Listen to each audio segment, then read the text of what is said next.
Kahulugan ng sweldo sa panaginip. Ang mga panaginip tungkol sa sweldo at mga usapin sa pananalapi ay maaaring maging isang kapani-paniwalang naghahayag na nagbibigay ng mahahalagang insight sa ating pinakamalalim na hangarin, takot at pagkabalisa. Nanaginip ka man tungkol sa pagtaas ng sweldo, pagbawas ng sweldo o pagnanakaw ng isang taong pinaghirapan mo sa pera, ang mga pangitaing ito ay may mga mensahe tungkol sa iyong personal at profesional na buhay. Ang mga panaginip ng sweldo ay lubos na personal at maaaring mag-iba depende sa iyong mga natatanging karanasan.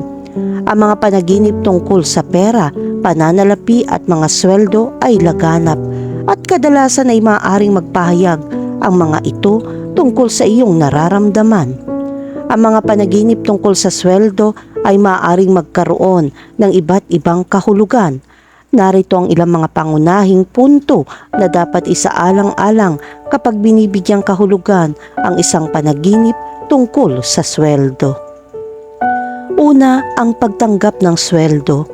Ang panaginip tungkol sa pagtanggap ng sweldo ay sumisimbolo ng pakiramdam ng tagumpay, pagkilala at katatagan ng pananalapi. Maaaring pakiramdam mo ay nagbubunga ang iyong pagsusumikap. Pangalawa, ang pakikipag-ayos ng sweldo. Ang panaginip tungkol sa sweldo ay nagpapahiwatig na naghahanap ka ng patas na pakikitungo sa totoong buhay.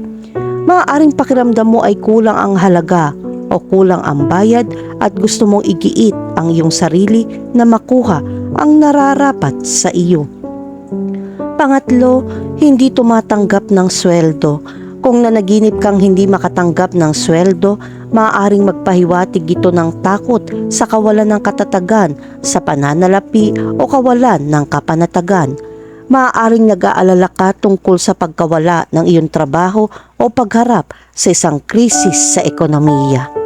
Pang-apat, masyadong malaki o napakaliit ang bayad. Ang panaginip na mabayaran ng masyadong maliit ay maaaring magpakita ng iyong pagpapahalaga sa sarili at kung paano mo pinahahalagahan ang iyong mga kakayahan at kakayahan. Kung sa tingin mo ay sobra ang bayad, ito ay nagpapahiwatig ng isang pakiramdam ng pagkakasala o imposter syndrome. Sa kabilang banda, ang kulang sa sweldo ay maaaring magpahiwatig ng kawalan ng pagkilala o pagpapahalaga. At ang panglima, pagbibigay ng sweldo sa isang tao. Ang panaginip tungkol sa sweldo ay kumakatawan sa iyong pagnanais na tumulong o sumuporta sa iba. Maaaring nasa posisyon ka ng autoridad o impluwensya at nais mong gamitin ang iyong mga mapagkukunan upang bigyang kapangyarihan ang iba. Kahulugan ng panaginip tungkol sa makakuha ng dagdag sahod. Nagkaroon ka ba kamakailan ng isang panaginip kung saan nakatanggap ka ng isang karapat-dapat na pagtaas ng sweldo? Ang ganitong uri ng panaginip ay maaaring maging kaakit-akit at nagbibigay kapangyarihan dahil madalas itong sumagisag sa iyong pagnanais para sa paglago ng pananalapi, seguridad at pagkilala. Ang panaginip ay sumasalamin sa iyong ambisyon at pagsusumikap sa iyong profesional na buhay. Maaaring pakiramdam mo na karapat-dapat ka sa isang mas mataas na sweldo o isang promosyon at ang iyong hindi malay ay ginagamit ang pangarap upang ipahayag ang pagnanais na ito. Ang panaginip na ito ay maaari rin magmungkahi na sa tingin mo ay hindi ka pinahahalagahan o hindi napapansin sa iyong kasalukuyang tungkulin at nagnanais na ang iyong mga pagsisikap ay kilalanin at gantimpalaan. Ang panaginip tungkol sa pagtaas ng sweldo ay maaaring kumakatawan sa iyong pangangailangan para sa tagumpay, pagpapahalaga sa sarili at personal na katuparan. Maaari kang humingi ng higit na kontrol at autonomiya. Ang panaginip ay ang iyong subconscious na paraan ng pagtupad sa pangangailangang ito. Ipagpalagay ng nananaginip na makakakuha ng pagtaas ng sweldo.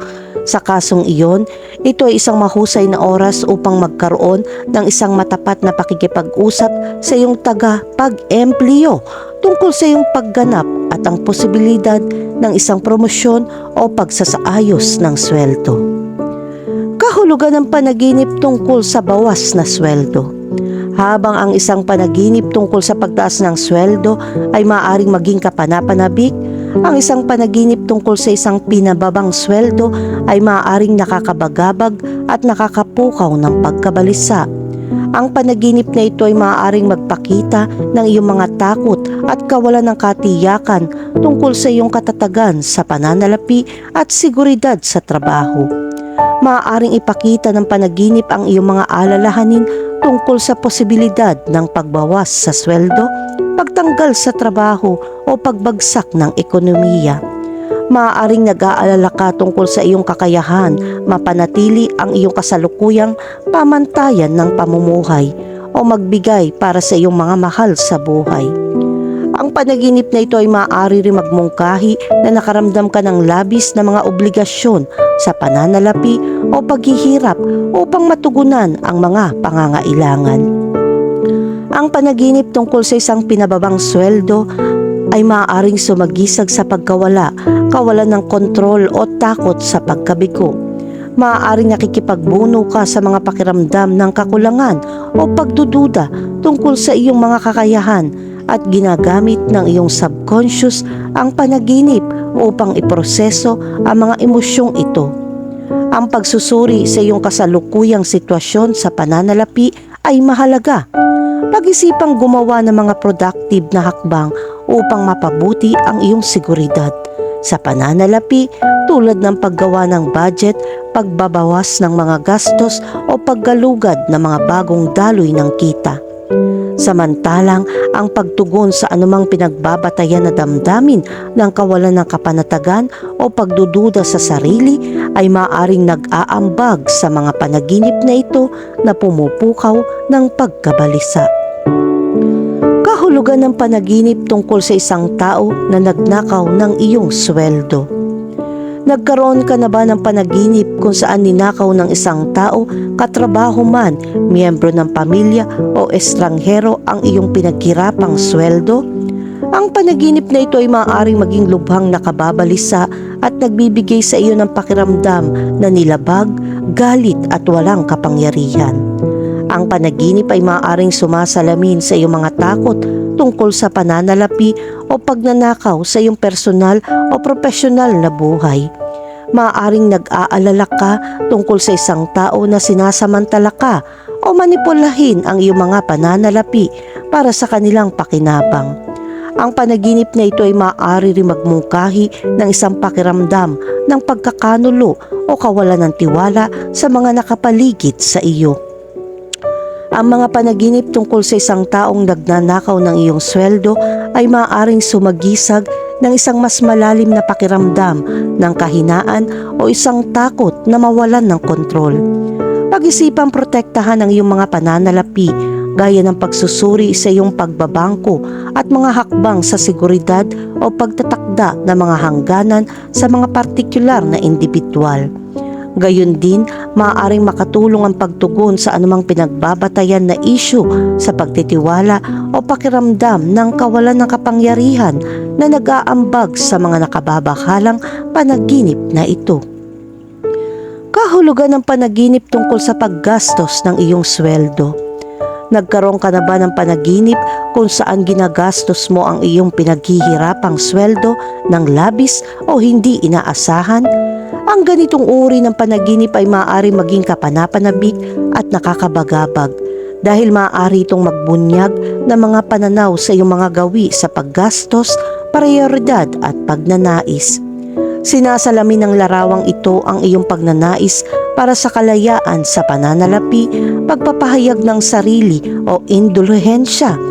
Maaari kang magpantasya tungkol sa mga bagay na maaari mong bilhin o ang mga karanasan na maaari mong makuha kung mayroon kang mas maraming disposable income.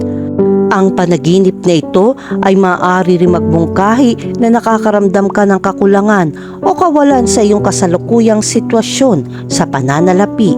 Sa susunod na yugto, ang panaginip tungkol sa paggastos ng iyong sweldo ay maaaring sumagisag ng isang pangangailangan para sa pangangalaga sa sarili, kasiyahan o isang pakiramdam ng personal na katuparan. Maaaring naghahangad ka ng higit na kagalakan o kaguluhan at ginagamit ng iyong subconscious ang panaginip upang tuklasin ang mga pagnanasang ito. Kung meron kang ganitong uri ng panaginip, ang pagsusuri sa iyong mga gawi sa paggastos at mga layunin sa pananalapi ay mahalaga. Isaalang-alang ang paggawa ng budget o paggalugad ng mga paraan upang makatipid at mamuhunan ng iyong pera ng mas epektibo. Dapat mo rin pagnilayan ang mas malalim na emosyonal o psikolohikal na mga pangangailangan na sinasalamin ng panaginip at humanap ng malusog na napapanatiling paraan upang matugunan ang mga ito. Kahulugan ng panaginip tungkol sa isang taong gumastos ng iyong sweldo. Nagkaroon ka na ba ng panaginip kung saan may ibang tao tulad ng isang miyembro ng pamilya o isang kaibigan ang gumagastos ng iyong pinaghirapang sweldo?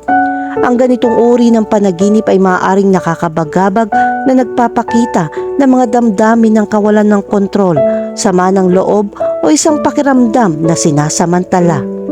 Maaaring ipakita ng panaginip ang iyong mga alalahanin tungkol sa kung paano pinamamahalaan o ginagamit ng iba ang iyong mga mapagkukunang pinansyal.